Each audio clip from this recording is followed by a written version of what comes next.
The main act is Anita Zielina.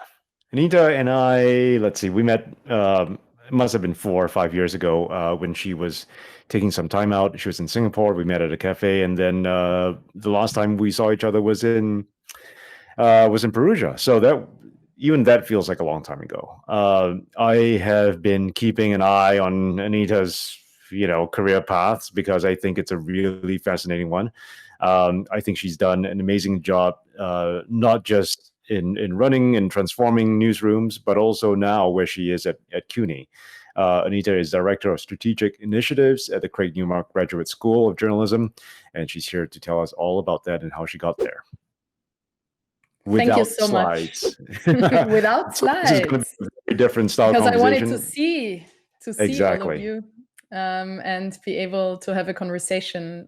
Thank you so much, Perfect. Alan, for the nice words. And I'm excited to be here. I've been following Splice Beta, and it's so fantastic what you guys have built from scratch. So it's a pleasure to be here.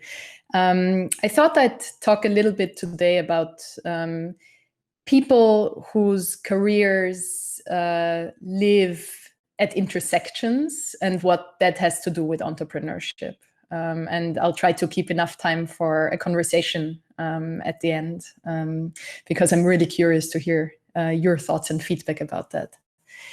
So, like Alan said, my career has brought me to many different roles and organizations. And one thing about that is I never had a job that existed in that same form before I had it.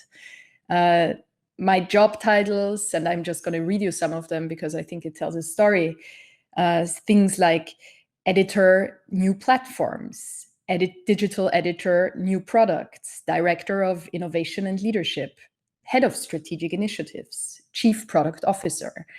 All of these roles were roles that the organizations I worked in never had before, and there was no clear blueprint for these roles. I can tell you that this makes for some very weird dinner conversations with people who grew up in a world where that is not a typical career. At some point early on in my career, I think one could say that I kind of joined the club of media people who can't explain to their parents what they are really doing. And we are a growing club. Don't even get me started about whether I work in editorial, in tech, in product, in strategy, in business. I kind of work in all of them. And what I'm doing and what so many of us, what this generation of media leaders are doing, is we work at these intersections, and a lot of the value that we create lives at these intersections. We never know, we are the people who never know what drop-down menu to click when a form asks us about our role and what industry do you work in? Do you work in marketing or in business or in editorial? We're always kind of the in-betweens. We never know what LinkedIn job description to give us because we're so interdisciplinary. We would need a Twitter bio that's 3 times as long as the Twitter bio is now because we have so many side projects and passion projects and networks and alumni relations that we want to share and want to talk about. We are also a generation that is always on the move, and I mean that in a geographical way, but also in a job way. We usually tend to have a lifetime mission, if lifetime does work at all, but an overarching mission rather than a lifetime employer. We think in assignments rather than in years spent in an organization. And that also means that we quit jobs when we feel that we can't have impact there anymore. I can tell you that that also led to many, many conversations with parents and well-meaning friends from other generations where people just couldn't understand why I moved on. Are things that bad? That's not really the criteria I was thinking about when I made changes in my career. We are a generation of media people who kind of balance corporate jobs and other ventures and initiatives and side projects that we are doing. We build networks, we build think tanks, we build conferences, we run communities, and we all have newsletters. Yes, we do care about making a living and earning money, obviously, but we also care about meaningful work, about ethical and respectful work environments and treatment. We want to work for good bosses and leaders who we can look up to. We care about time off and spending time with our friends and family. We care about continuing education and opportunities for collaboration, and we care for travel. We are at the bottom of our hearts entrepreneurial, but we are not necessarily waiting to become an entrepreneur as in starting that big Silicon Valley style venture. It's a different way from the kind of VC way of thinking about entrepreneurship. Now let's talk a little bit and switch perspectives, and let's ask ourselves some questions. How does the traditional HR department in a news organization react to these people? How do headhunters and corporate recruiters deal with this world? How does the traditional journalism school train people for this world and upskill them once they are in the profession? How does venture capital react to this change? How does philanthropy deal with these people? And how does our health insurance system and our social system and how do our policies cater to this new definition of career and this new definition of entrepreneurship? Well, it won't surprise you when I say the summary answer is not so great. HR is, often confused. Why do the old incentives, not persuade people anymore? Why is it not about corner offices and corporate cars, but suddenly it's about part-time work and interdisciplinary collaboration and career trajectories? Headhunters don't know which box to put you in. They come from a world of boxes and we suddenly don't fit the boxes anymore. J-schools, J-schools literally cater to a world where careers are very simple and straightforward. So a lot of what J-schools do is a syllabus that's connected and oriented towards an old world that simply doesn't exist like that anymore. If there are entrepreneurial programs, they often are focused on that. And I mentioned it before, Silicon Valley style venture. It's basically about how do you build something that you can sell after a few years, less about building small, resilient units. Venture capital and philanthropy and their relation to this new way of thinking about media careers and media entrepreneurship is also something of a fraught relationship. There is hardly a seed funding mentality in venture capital and philanthropy because philanthropy likes secure bets and venture capital loves hockey sticks. Both are not really what these new agile media entrepreneurial ventures can provide. And last but not least, we all know that in the US, but also all over the world, our policies and political systems, our health and insurance systems, and our social net does just not cater to this new people and to this new career trajectories, to this what you would call untraditional careers. Obviously, that is especially bad in the United States, but it's a problem everywhere that we are facing. So let's talk about solutions and what we should do about that. We need to create career paths for these people in legacy organizations. We need to focus on these intersections. Often, these are things that you would call product. When we look at the product space, we see that a lot of the people emerging in this more and more important product space in media organizations work at these intersections. They are partly editorial, they are partly strategic, they understand the business side, they understand technology, and a lot of value is created there but there are rarely any training opportunities for people in that space. And there are rarely, the value creation that they bring to organization is sometimes not appreciated. As I said, traditional journalism schools don't really cater to that new crowd. With this, I want to mention one new initiative, and Shirley, I'd appreciate if you could share that in the chat. The News Product Alliance, a group of people, and I'm happy to be part of that group, has started an organization that wants to bring together these product thinkers and doers in organization and figure out ways to better elevate product thinking in news organizations. And that's part of, our way to try to create career paths and make these career paths clearer and educate people in organizations about product. There is also a new initiative that I can share afterwards in the chat that we are doing together, we as CUNY J School together with Google News Initiative and Temple News Catalyst and Aaron Pilhover, a product training for small newsrooms that is entirely free of charge and that wants to help newsrooms who haven't ventured out into the product world to understand how product works and how to incorporate product thinking. The second point of what do we do, what do we need, is I think we need to make sure that the next generation of leaders in our media organizations understands how to navigate this space, how to navigate the intersections between product, business, technology, and editorial.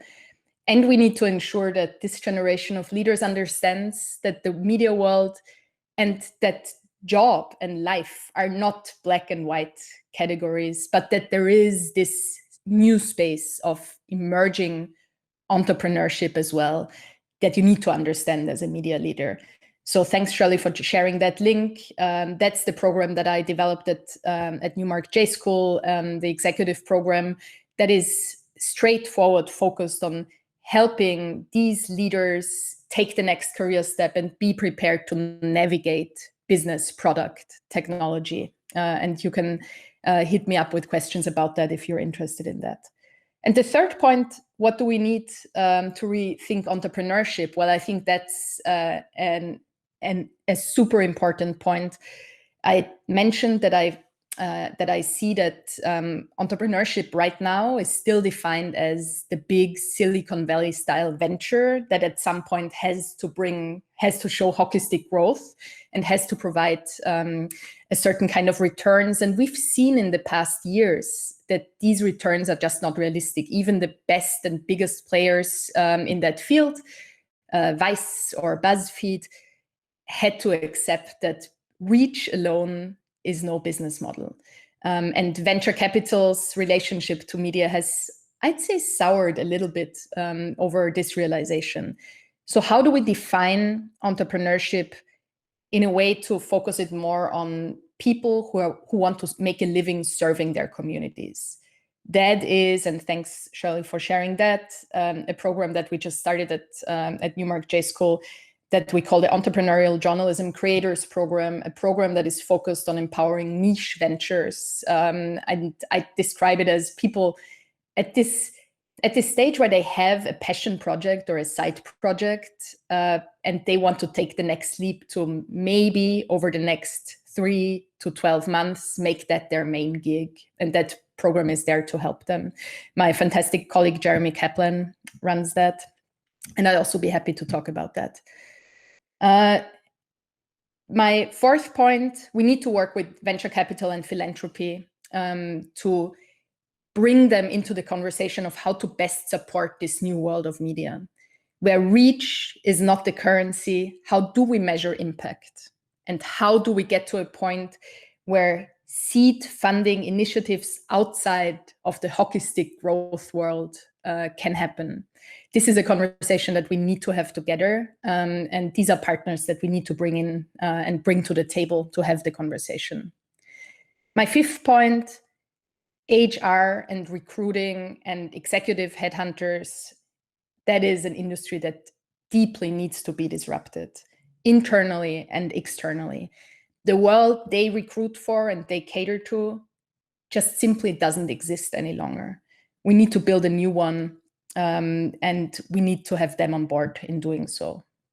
And my very last point, we as an industry, but also we as a society, need to push to drive policy reform, to allow portfolio careers, to allow sabbaticals, to allow careers that are a combination of entrepreneurship and corporate employment. You should still be able to have health insurance and be able to plan for your retirement, even if you choose this kind of portfolio career. And that is a conversation that we need to have as a society, not just in the media industry, but also in the media industry. And with all of that, if any of these points appeal to you, and if any of that is something that you want to work on or collaborate on, I'd be delighted to have these conversations. Thank you. Yay, my goodness. That is so, I think that spoke to every one of us. Like, as Alan said, there was a whole bunch of heads nodding in the chat. We're all going, yes, I feel you, IKR. I wanted to go back to something that you mentioned earlier, Anita, about HR departments. The fact that folks like us, we tend to be hybrids and we confuse the heck out of HR departments. But how would you reinvent the HR role? If you had to invent a new media HR department, what would your advice be?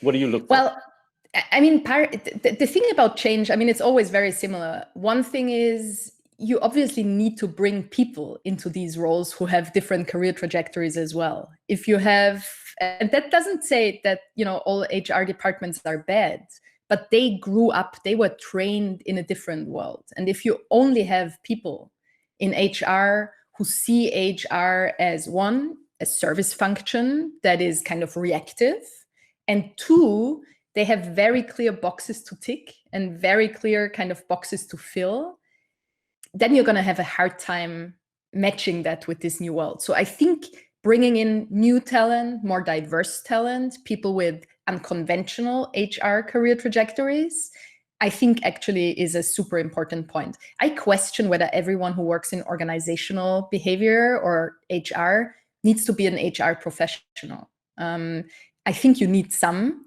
but I think you also need people who understand the industry. I had my fair share of dealing with executive recruiting firms, and they usually don't have people who have actually worked in the industry. So usually when you have a conversation about these new roles like product and so forth, you have to explain what that means. And obviously that's not a great start for a recruitment conversation if you have to explain to the recruiter what the hell you've been doing over the last years. So I will say bringing in new talent, training existing talent, bringing in people with unconventional career paths and with deep industry understanding, and moving HR away from, these are the people who just sign our vacation forms, to an active organizational change and organizational development operation. So a real casting agent, somebody whose career, in fact, we also redefine, because recruitment goes back to, how do you cast the best people for this? I remember at least 20 years ago, one of the best business editors we had at this little newspaper I was at in Bombay was a guy who had never worked in media. He had been a trader in stocks. He was a spectacular business editor, one of the best we ever had. Alan, you had a question. Yeah, well, also more like a comment. If you look at the 30 plus speakers that we've had so far on Spice Beta, the most interesting ones did not come out of journalism because they saw something that no one else saw, right? And I think that's been a recurring theme. So I've always been interested in the role of J schools and where that's driving the industry. And for that, I would love to hear Juni's point of view here as a former lecturer. Juni has seen the difficulties in trying to evolve this system. Juni, what do you think needs to be done? I was just going to throw the same question back at Anita. I was thinking, how would you have, reinvent the J school curriculum? Because, we do it traditionally in stacks of print, digital, television. That's, and after I left teaching, in fact, it stayed that way for years. So they threw in a new course here and there, but that was about it. So it just has to be. I always say, take it apart and build everything from scratch. I was part of the team that built channelnewsasia.com, we were the stepchildren of the newsroom. Nobody wanted us anywhere. We were thrown out of the TV newsroom. First, they asked for a team of volunteers, so we raised, three of us raised our hands and said, "Okay, we'll start a website." We had no idea how to start a website. We would start a website, and we did. But then, but you have to move upstairs and sit outside the MD's room. And we're like, "No, but we need to be the TV newsroom." Everything of all our operations. It's like, no, we have no space for you anymore. So and then the website moved around the whole complex for like years and years after that. It was 15 years later, after I left the organization, that the website actually came back and was co-located with the television newsroom, which is the hub of all news operations.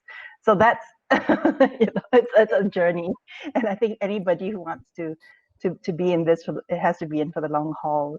It's just because mindsets, the people who decide on roles, even deciding who the HR person is, have come through that system, and they're kind of trying to come to grips with what's happening around them, and they're still going to hire people who are traditionally trained and so on. It's very hard, I must say, and very often it entails bringing people in from the outside, as we've all just talked about here. But I'm curious to find out, how would you retool the journalism curriculum if you were able to? Yeah, well, I'm in a lucky situation because Newmark J School is an unusually entrepreneurial J School, I will say. And the department that I run, that's called the Department of Strategic Initiatives, basically all I'm doing and my team is doing is inventing new things that cater to this new world. The trainings about product, we're doing the executive program, the continuing ed and skills training courses that we call J+, the entrepreneurial certificate that I just mentioned before. All of these are new things, and I'm very grateful that I get to build them with my team. And there is an incredible demand. So whenever we launch something, you cannot imagine the amount of applications, of fantastic applications we get from all over the world. Now that we move to a world where more of our offerings are fully online, that also obviously makes it accessible to everyone all over the world. Or we do have some hybrid programs, but even those are, you fly in 2 or 3 times, so that's also more doable. So that is really, I will say, that is kind of, I'm not saying it's an easy job, but it's an somehow easy job because you're building something new, right? But now what about, and that's something, Juni, you mentioned, what about changing something existing? What about changing kind of the core master's degree journalism curriculum? And we have fantastic colleagues in the school who think about that a lot and spend a lot of time doing that. Our curriculum gets changed a little bit pretty much every semester with new classes and new offerings. But I will say one thing. The interesting thing is that you still have a lot of students coming into our core MA programs who actually think very traditionally about their careers.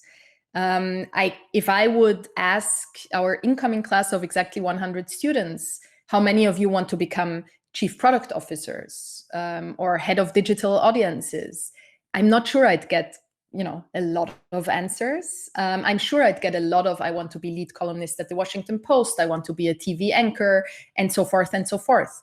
And that is an interesting conundrum that we have to solve, because I think part of it is also we as an industry have to become better at showcasing best practices, at showcasing role models, at showing people entering the industry that there is something outside of traditional editorial that is worth pursuing, and where actually maybe the career chances are better, because how many main anchors on CNN do you have versus how many fantastic product or emerging tech roles exist in media right now? So I will say that this is still I think we're doing, well, egoistically, I'd say I think we're doing a slightly better job than maybe some other schools, but I think there is still a very, very long way to go. Corinne, you had a cool question about personal and startup branding. Do you want to go loud and ask your question? Okay, but the camera's staying off. Hi, Anita. I'm literally in bed. It's freezing outside, and I've so enjoyed what you were saying. Yeah, the question I had was around branding, really. I think, you know, as you were speaking, I thought, gosh, this woman is describing my LinkedIn bio, but then describing the LinkedIn bios of almost everyone on the call, that, you know, we're involved in so many different things. You know, I expected I'm going to have to rebrand again at some point this year, but that's not going to solve my problem. So I'm interested in how you think individuals, but also small team startups, should be branding themselves so that the right clients can connect with them. And, you know, that feeds also back into J school stuff. Like, how, you know, I try and teach my students whenever I'm lecturing, because I occasionally sessional lecture, to brand themselves. You know, and my advice to them is be prepared to jump before you're pushed. You know, that if you haven't been made redundant at least twice before you're 30, you're not really in the industry. But I want them to be prepared for that. And that's also a branding issue. So how do we brand so that we are representing the message that we need to? Yeah, that's a super interesting question, Corinne.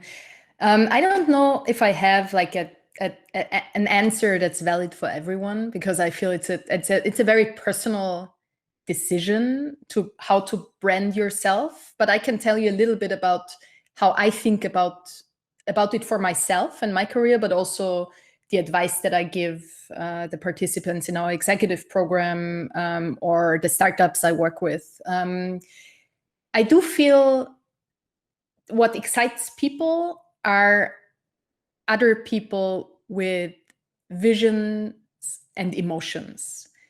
What excites people is not a detailed curriculum. What excites people is not an Excel file. Well, there might be some people, but not many, maybe. Not many, I know.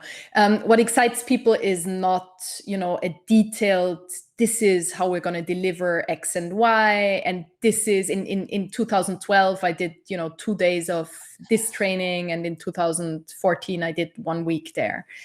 I think the secret about branding yourself or your project in this weird intersections, emerging multiple tasks world is to focus on emotions, vision, mission, and kind of needs that you're trying to fulfill and problems that you're trying to solve, and moving away from this idea of, if I just list all that I've done, and if I just, you know, am really clear about the projects that I've completed, this will give enough of an impression to someone who might hire me or want to collaborate with me. I think one thing that I learned over the years is I learned what I'm deeply passionate about. I think if I think back about myself 10 years ago, I don't know if I knew that well what I like and what I don't like, but personally, but also professionally.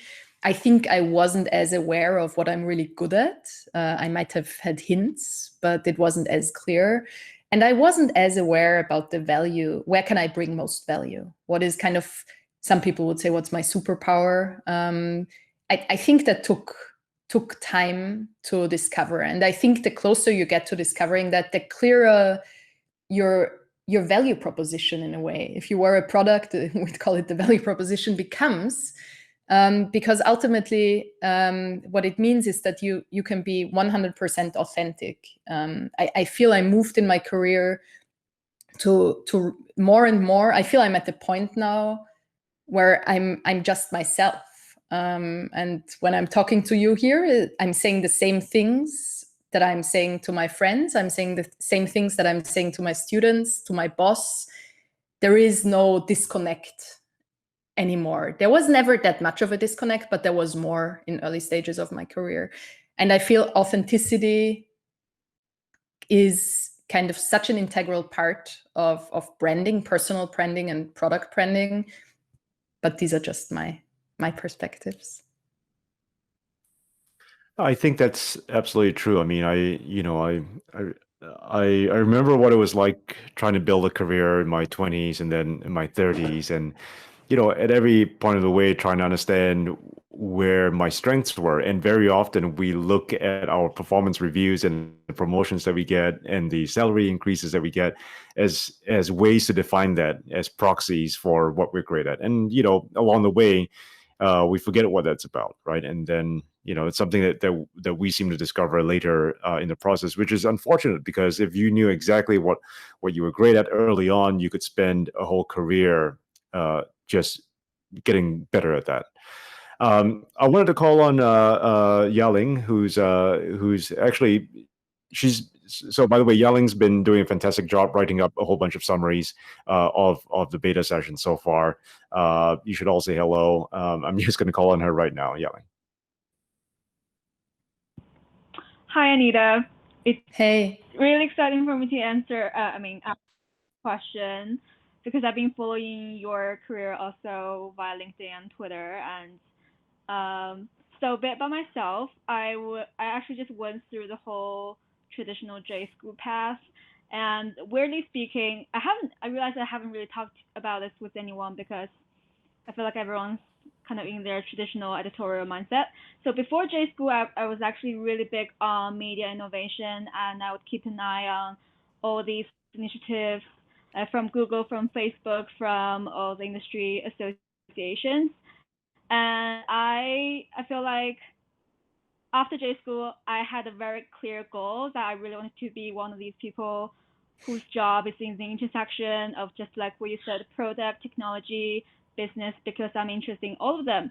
But the thing is, when after I graduated from J school, it was only a 1-year program in New York, I landed a role in a very small editorial newsroom, and I just felt like I've been moving further and further away from innovation, because I have my daily duties, which is not innovative at all. And I feel like somehow I'm kind of stuck, and I wonder what your suggestion for me might be to be nearer my ideal role. That's such an interesting question, and I'm sorry to hear that. This is something that happens all the time. So maybe that is a kind of a first thing that might help. Partly because many organizations are not understanding the value of these intersections yet. And as I said before, many of them, both the editors-in-chief as well as the HR departments, don't really have these career tracks, right? They have, here is editorial, here is business, there is nothing in between. And if you work in tech, it means you're a developer, but there is nothing like product, strategy, innovation management.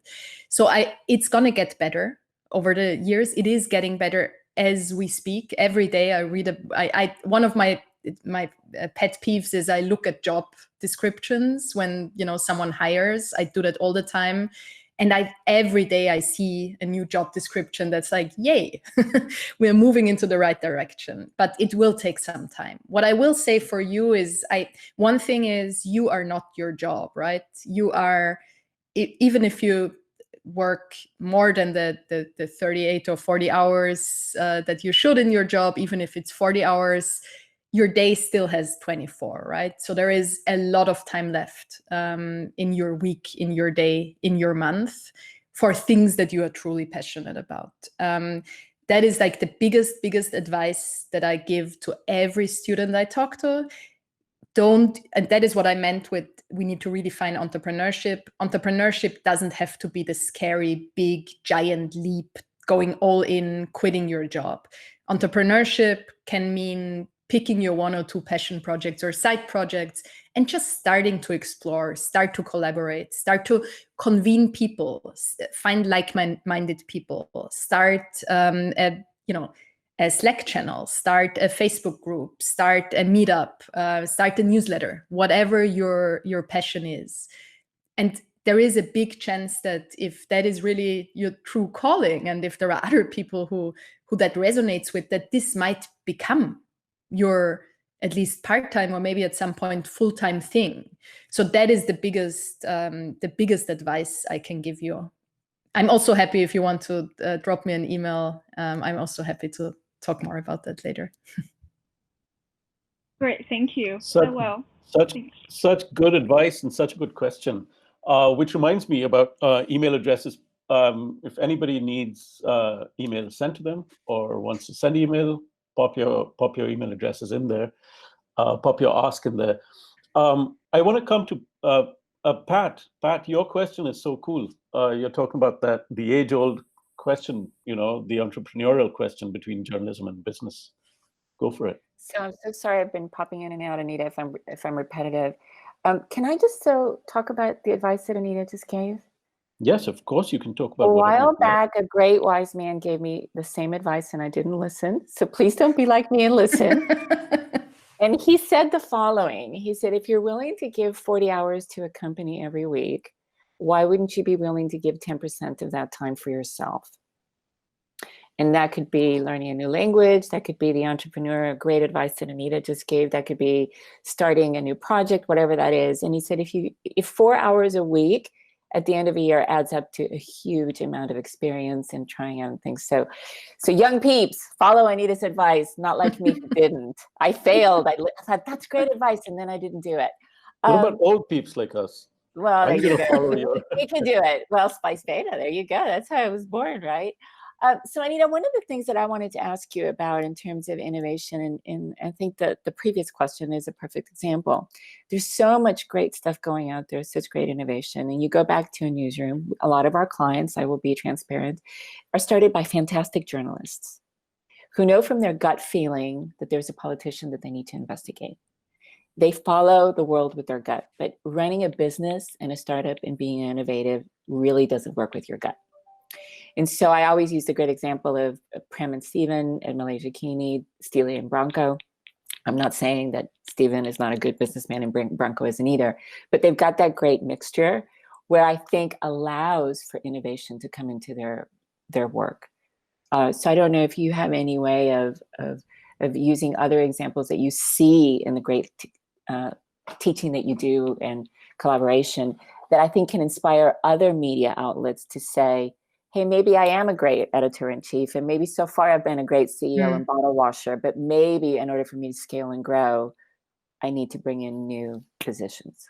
Sorry for the long question. No, it's a fantastic question, Pat. And I have some thoughts on that. Well, one thing that I feel is the fundamental change in what leadership entails in this world of media transformation is that leadership doesn't mean that you're the one smartest person in the room anymore, who basically hierarchically passes on their rulings and their decisions to their little minions down there. I'm just putting it that way because we all grew up in newsrooms, right? We all have worked in newsrooms and legacy newsrooms, and we know how hierarchical newsrooms are and how much the pyramid of the newsroom is kind of focusing on the word of the editor-in-chief. And I'm not saying that this is wrong. I'm just saying this is changing, whether we like it or not. If you are leading a newsroom in these times, there is a very high likelihood that you're not an expert in all the things that you are leading. Whether you're the CEO and editor-in-chief in person, like doing a lot of things, whether you're the editor-in-chief and you have like a CEO or COO who is kind of working together with you, doing everything from business strategy, innovation strategy, managing operations, editorial voice and vision, editing, structure, HR, product, tech, subscriptions, advertising.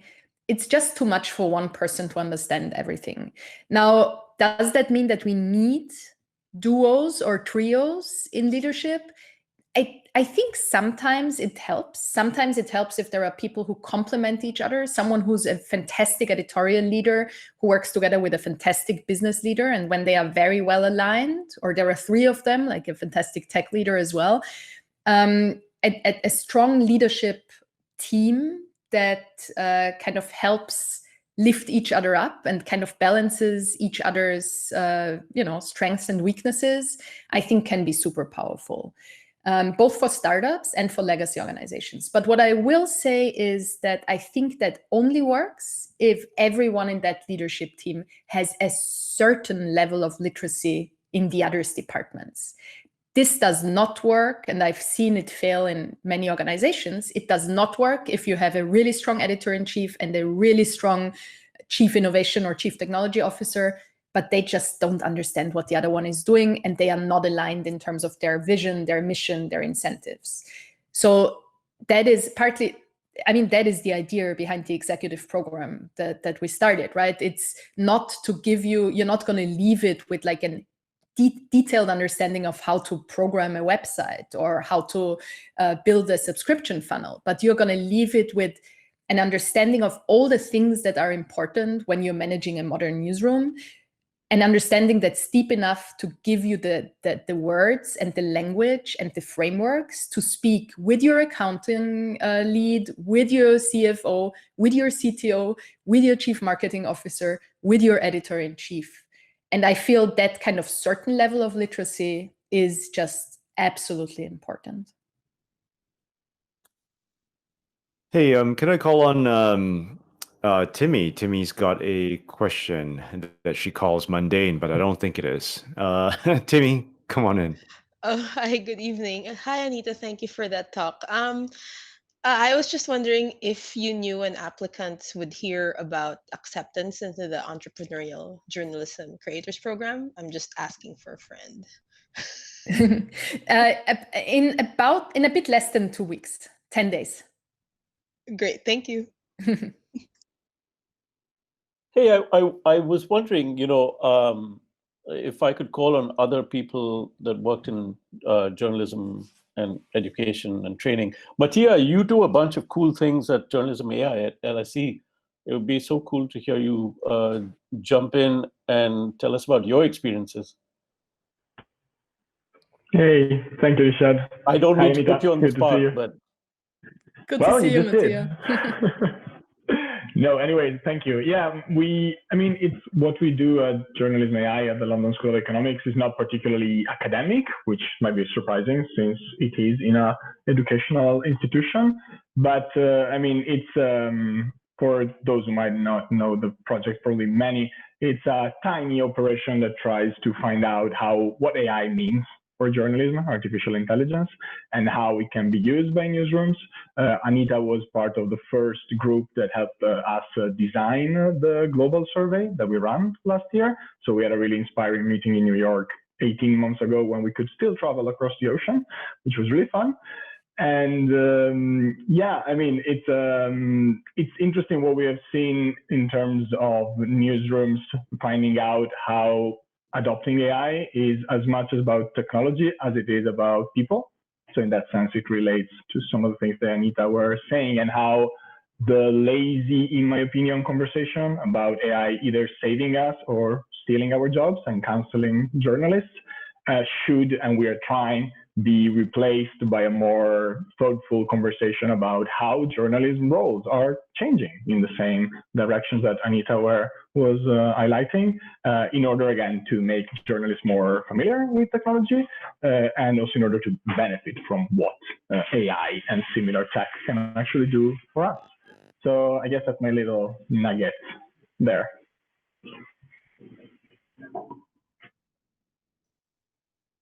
Very nice. Yeah. Hey, so as I've been listening to this, I keep wondering, for example, like what other industries are there that are in very similar types of situation, and what can we learn from them? Have you seen anything like that? That's a good question, because I feel sometimes, and I think we would even agree on that as this group here, at least, as an industry, we tend to focus very much on ourselves and tend to think that we are super unique. And none of the learnings of other industries apply, because we are producing journalism. We're not producing cars or shampoo or airplanes. And that is, there is a tiny, tiny bit of truth in that, I think. There is a certain mission that journalism has, a potential impact it has on society, that is different from cars and shampoo. So there is a certain difference in that. But what I will say is that we also shouldn't lie to ourselves and feel like, oh, we're the first ones being disrupted and everyone else is faring so much better. Look at the consumer goods industry and what e-commerce has done to brick and mortar stores. Look at the car industry and transportation industry and the disruptions going on there. Look at the energy industry and the disruptions happening there. And they will kind of accelerate in coming years. So what I will say is that there are some common traits and common truths in disruption, and they don't differ that much between industries. One of these common truths is that transformation is not a technology project. Transformation is also not let's do a 4-month consulting thing and create a new slide deck with a new logo, and then the transformation process is done. Transformation is fundamentally about human beings and about persuading, if you're in an organization with 100 people, 100 people, if you're in an organization with 20,000 people, 20,000 people, to buy into your new strategy, to find ways to execute that new strategy, to figure out new ways to create value, to figure out new ways to address a customer. And that is the thing that I keep saying. Yes, there are differences in how our products look. There might be differences in how we develop our pricing models and so forth. Not all of that is universal over industries.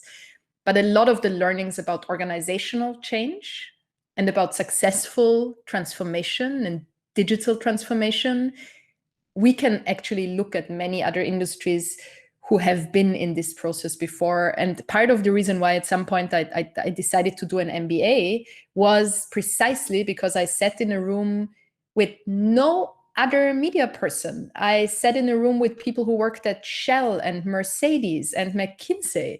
And I learned an incredible amount about other industries, and that has been fantastically helpful in designing the programs at the J School, because I try to incorporate cases and learnings from other industries. I know not everyone can do an MBA, and it's a time and money commitment that's significant, but all these cases and all the stories are out there. If you're in this position where you're like, I'd like to just kind of open my horizon a little bit, just read what's out there in Harvard Business Review or MIT Management or on the websites of universities. Most of these cases, or at least the summaries of these cases, are there. You can just download them and read them, and it doesn't even cost you anything. So that's something that I'd encourage everyone to do. I found it very transformative. All right. Well, on that note, Anita, this has been really amazing. Everything that you said here has been not just important, but also very constructive. I feel like we've gotten a lot here that we can take and use and apply in our day-to-day lives. But it's also, I think, a very honest approach at looking at the industry, which is sometimes quite rare. So this is very, very refreshing. Thank you so much. I love the fact. I really appreciate the time. I really just wanted to pop in and say I love the fact that, Anita, you took a traditional approach with your MBA to then going on to advising for non-traditional media futures and non-traditional media roles. And I think sometimes you have to work from within the system to change the system. And it's kind of cool that you did that. Very inspiring. Thanks so much. Thanks everyone for the fantastic question, and thanks Alan and Richard for having me. Splice Beta is such a fantastic project and initiative, and I've been honored to be invited. We've got to have you back. Thank you everybody for this Absolutely fantastic conversation. I really, really enjoyed myself. Thank you so much. And as Junie says, mind blown and floating on a cloud tonight. And I think that kind of summarizes it for everybody. Thank you. Plenty of time over the weekend to think about this. So everybody have a great weekend, and we will see you again on Monday.